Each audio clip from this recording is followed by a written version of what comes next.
All right, so let's talk strategy. You're all ready to go. You got your moose antler or your scapula. You've practiced your calls, and it's the first week in October, and it's a beautiful day, and you're in the right territory, and everything is cumulated to this perfect moment, this bright and early day where you're going to go out and call yourself in a moose. So let's take a look at a normal kind of scenario. Let's say we have a field here, an open meadow. Now we want to get the moose out into the open, right? We want to be able to see him well. So open meadows, of course, are fabulous for that. Not often that you catch a moose out in an open meadow, unless maybe it has a nice swamp in the center and it's growing some nice pond lily there or something. Because open meadows usually are grass, right? And a moose isn't a grass feeder. He's a browser. He's after all of willow and dogwood and things like that. So he doesn't have a lot of reason to be out in the open. But in order to see him, or if you're hunting, in order to take that really good, clean, clear shot, we need to get him out into the open. So if this is our field here, we want to set up at a time when the actual perfect wind direction, if we were setting up somewhere down here on this bottom line, the perfect wind direction would be with the wind coming out this way. Now you might think that's kind of odd, because of course the moose is using his nose to scent you and to warn him of any danger, just like any other animal, and a moose has got a spectacular nose, let me tell you. But the reason we want to do this is we want to draw moose out from the sides here. Hopefully there's, good moose habitat in here, good moose habitat over here, and we want to draw them out. Now if we had the wind direction going the other way, the moose would be tempted to come around and flank you and come in from behind. So always be conscious of your wind direction. What he wants to do is he wants to come out, he wants to take a look, and then he wants to come in with the wind to his nose. He wants to smell what he's coming into. This is vastly important to him. So if we have a wind direction coming like this, and we have moose over here in this nice moose habitat where he might have been bedded down for the evening, bedded down or have an activity there in the night, depending on what time you're out hunting, day or morning or evening. And we make these calls. Normally I would start out with some cow calls. So I do cow calls not too often. I would wait another, make a cow call, wait about 10 minutes, make a cow call. You can move those up a little bit more. I've heard cows just in the wild before making those calls themselves, and they'll make them very often. You'd be surprised. Anyways, we don't want to overcall it though, so we're going to make a call every 5 or 10 minutes, maybe even a little bit longer. We're going to hopefully hear the bull answer back right away. Now a bull, the grunting call that I demonstrated before and the raking is the way he says, here I am, I'm interested, and I'm coming in. He's going to make that call whether it be to a cow or to another bull. So we start off with our cow calls.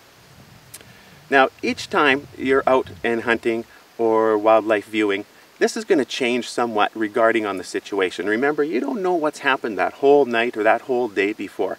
That bull might be engaged with a few cows already. He might have been fighting off another bull. There may be another bull over in this area that he was just challenging the day before that you arrived.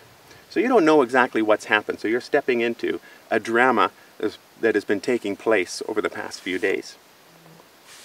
So as I make those cow calls, and I'm waiting and listening to hear that bull grunt back. You can hear it from quite a distance. You also hear the crunching of a branch where he'll intentionally stomp on a branch, as I showed you before. And often he'll take his antler and knock it against a dead tree. It makes a really loud sound, and it's a nice way of him saying, here I am, and I'm on my way. When we hear that call, we know we got something coming in. And then you wait. You're waiting for him to come out, making a few calls, waiting, waiting, waiting.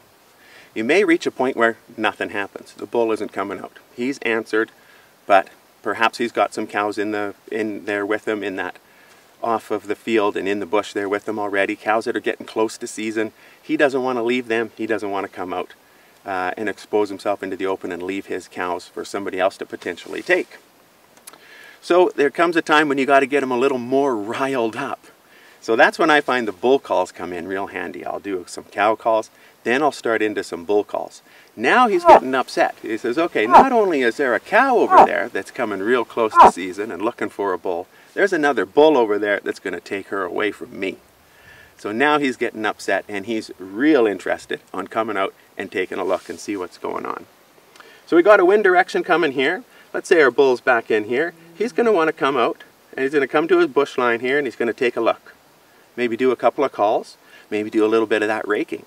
This is exciting, exciting times here. This is where your calling will somewhat change depending on how anxious you got that bull. I've seen them come running out before. I've seen them come nonchalant come out and have all the time in the world to make their way towards you. So as he comes, you just want to keep him interested. He's going to come walking down here, more than likely to get a better view. Or he may just come straight across the field, heading for where his nose is going to tell him. As he comes out, he's going to be looking and looking for you and want to get a better view. So potentially if he came a little closer before he headed across, but at some point he's going to head across so that he can come back, he can come towards you the last distance into the wind like that, so he can smell you. And that's going to be your best photographic time. That's going to be the time at a nice broad shot where you can take a good shot if you're hunting and make that ethical kill, that one shot, down he goes, it's done, that every hunter really wants to have.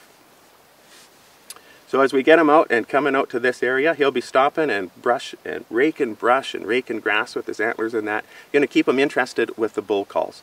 At this point, you're pretty much just bull calls. You got him all fired up and ready to go, and he's wanting to fight. You can even get him into a little bit of a trance-like state where he knows something's coming and he's just grunting away, and he's really just using his senses of smell and hearing, not using his eyesight much at all, and you can get him in real close, which we're going to go out into the field and try and demonstrate for you here today.